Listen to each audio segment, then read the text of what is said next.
Hello friends, welcome back to my channel. First of all, thank you so much for you people having you here. Friends, I learned two new vocabulary, two words, new vocabulary. So I want to tell you here. First one is first of all, whenever we read newspaper, we come across this word frequently. Alleged. Alleged means ఆరోపించారనమాట. So అది ఎలాగంటేనా prove కాదనమాట. Just మనం ఎవరి మీదైనా సరే తను దొంగతనం చేశాడు, తను ఇలా మాట్లాడాడు, తను అలా మాట్లాడాడు అని చెప్తాను, కానీ హీ అలెజ్డ్ లైక్ దట్. ఫ్రీక్వెంట్గా ఏంటంటే వేరే పార్టీ మీద ఆరోపించారు అని చెప్పేసి ఇలా మాట్లాడుతుంటాడు కదా, ఆ పదాన్ని ఏంటంటే అలెజ్డ్ అంటారు. తర్వాత నెక్స్ట్ వర్డ్ వచ్చేసి ఫాయిల్డ్ అనమాట. Foiled, FOILED, foiled.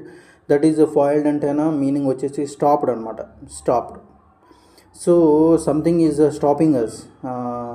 Social media is foiling us. Okay, like that అనమాట. So these two words I learned. But the friends, the main problem is no one is literally, I am not getting anyone to speak with English, friends. To speak with, to communicate in English to someone, I am not getting anybody. But I don't know, నా జీవితం ఇలా మొత్తం డ్రీమ్స్లోనే అయిపోతుందేమో అని చెప్పేసి భయం అవుతుంది last వరకు.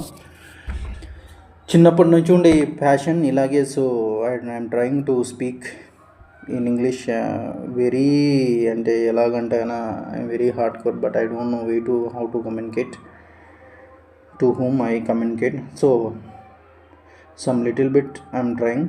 So two new words, alleged and foiled. Alleged means ఆరోపించారు, ఫాయిల్డ్ మీన్స్ స్టాప్డ్ అనమాట. అంటే మనల్ని ఒక హడ్డల్ లాగా స్టాప్ చేస్తుంది కదా, దాన్ని అలెజ్డ్, ఫాయిల్డ్ అంటారు అనమాట. So these two words I learned. Thank you so much for watching. If you like, please do subscribe.